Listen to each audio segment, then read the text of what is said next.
શ્રીમદ ભગવદ્ ગીતા સાંભળનારા સર્વ ભાવિક ભક્તજનોના હૃદયમાં વિરાજેલા પરમાત્માને મારા પ્રણામ। શ્રીમદ ભગવદ્ ગીતાના અત્યાર સુધીમાં આપણે 126 ભાગ સાંભળ્યા છે। આજે આપણે 127મો ભાગ સાંભળીશું, જેમાં આપણે સાંભળીશું ચોથા અધ્યાયના 16મા શ્લોકની સ્વામી રામસુખદાસ મહારાજે જે ટીકા લખેલી છે તે સાંભળીશું। હરિ ઓમ। સાધારણ મનુષ્યોમાં એટલું સામર્થ્ય નથી કે તેઓ કર્મ અને અકર્મનો તાત્વિક નિર્ણય કરી શકે। શાસ્ત્રોના જ્ઞાતા મોટા મોટા વિદ્વાનો પણ આ વિષયમાં ભૂલ કરી બેસે છે। કર્મ અને અકર્મનું તત્વ જાણવામાં તેમની બુદ્ધિ પણ ચક્કર ખાઈ જાય છે। તાત્પર્ય એ થયું કે એનું તત્વ કાં તો કર્મયોગથી સિદ્ધ થયેલા અનુભવી તત્વજ્ઞ મહાપુરુષો જાણે છે અથવા ભગવાન જાણે છે। જીવ કર્મો વડે બંધાય છે તો કર્મો વડે જ મુક્ત થશે। અહીં ભગવાન પ્રતિજ્ઞા કરે છે કે હું તે કર્મ તત્વ સારી રીતે કહીશ જેનાથી કર્મ કરતા હોવા છતાં પણ તે બંધનકારક ન બને। તાત્પર્ય એ છે કે કર્મો કરવાની એ વિદ્યા બતાવીશ જેનાથી તું કર્મ કરતો હોવા છતાં પણ જન્મ મરણરૂપી બંધનથી મુક્ત થઈ જશે। કર્મો કરવાના બે માર્ગો છે, પ્રવૃત્તિ માર્ગ અને નિવૃત્તિ માર્ગ। પ્રવૃત્તિ માર્ગને કર્મ કરવું એમ કહે છે અને નિવૃત્તિ માર્ગને કર્મ ન કરવું એમ કહે છે। આ બેઉ માર્ગો બાંધવાવાળા નથી।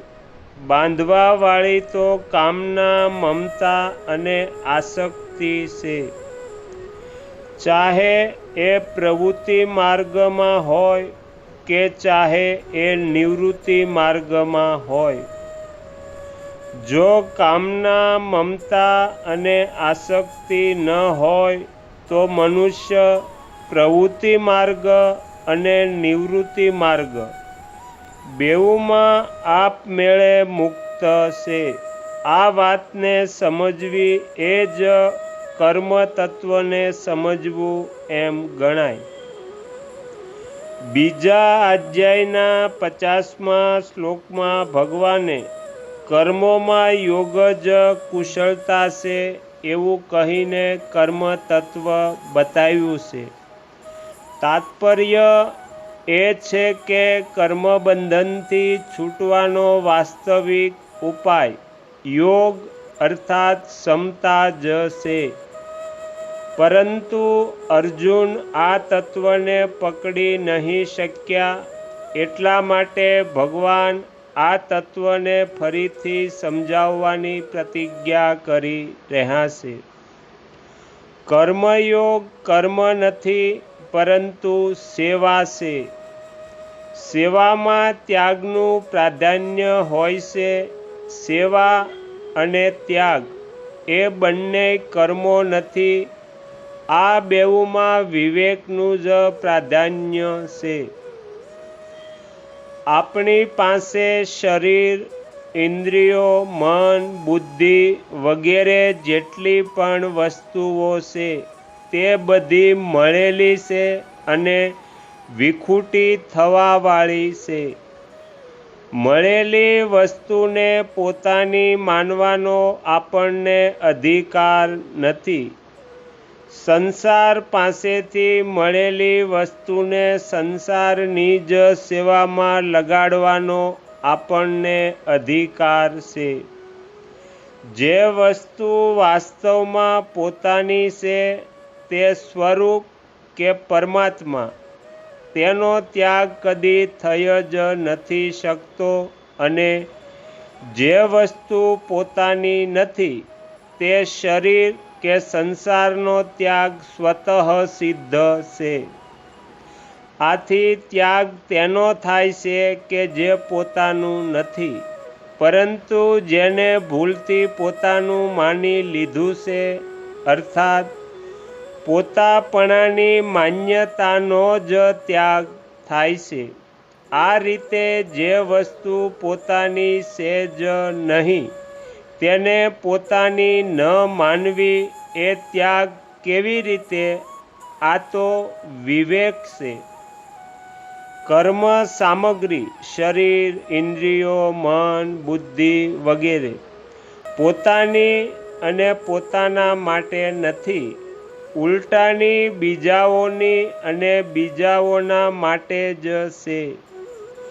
એનો સંબંધ સંસારની સાથે છે, પોતાની સાથે એનો કોઈ સંબંધ નથી. કેમ કે પોતે નિત્ય નિરંતર નિર્વિકાર રૂપે એક રસ રહે છે. પરંતુ કર્મ સામગ્રી પહેલાં આપણી પાસે ન હતી, પાછળથી પણ આપણી પાસે નહીં રહે, અને અત્યારે પણ નિરંતર વિખૂટી થઈ રહી છે. એટલા માટે એના દ્વારા જે પણ કર્મ કરવામાં આવે તે બીજાઓના માટે જ હોય છે, પોતાને માટે નહીં. એમાં એક માર્મિક વાત છે કે કર્મ સામગ્રી વિના કોઈ પણ કર્મ નથી કરી શકતું. જેમ કે ગમે તેટલો મોટો લેખક કેમ ન હોય, શાહી કલમ અને કાગળ વિના તે કંઈ પણ નથી લખી શકતો. આથી જ્યારે કર્મ સામગ્રી વિના કંઈ કરી નથી શકાતું, ત્યારે આ વિધાન માનવું જ પડશે કે પોતાને માટે કંઈ કરવાનું નથી. કારણ કે કર્મ સામગ્રીનો સંબંધ સંસારની સાથે છે, આપણી સાથે નહીં. એટલા માટે કર્મ સામગ્રી અને કર્મ સદા બીજાઓના હિતના માટે જ હોય છે, જેને સેવા કહે છે. બીજાઓની જ વસ્તુ બીજાઓને મળી ગઈ તો તે સેવા કેવી રીતે? આ તો વિવેક છે. આ રીતે ત્યાગ અને સેવા એ બંને કર્મ સાધ્ય નથી, પરંતુ વિવેક સાધ્ય છે. મળેલી વસ્તુ પોતાની નથી, બીજાઓની, અને બીજાઓની સેવામાં લગાડવા માટે જ છે. આ વિવેક છે. એટલા માટે મૂળ રૂપમાં કર્મયોગ કર્મ નથી, પરંતુ વિવેક છે. તો અહીંયા શ્રીમદ્ ભગવદ્ ગીતાનો 127મો ભાગ સમાપ્ત થાય છે. હવે પછીના વિડીયોમાં આપણે 128મો ભાગ સાંભળીશું. તમે તમારો કિંમતી સમય આપી એકાગ્ર ચિત્તે પ્રસન્નતાપૂર્વક શ્રીમદ્ ભગવદ્ ગીતાનો પાઠ સાંભળ્યો એ બદલ હું આપ સૌનો ખૂબ ખૂબ આભાર વ્યક્ત કરું છું, અને આશા પણ રાખું છું કે તમને સાંભળવો ગમ્યો હશે. જો ગમ્યો હોય તો બીજા 5 લોકોને પણ સંભળાવજો. શ્રી સદગુરુદેવની જય. આગળના વિડીયો જોવા માટે આ ચેનલને સબસ્ક્રાઈબ કરો, અને જો આ વિડીયો પસંદ આવ્યો હોય તો લાઈક કરો.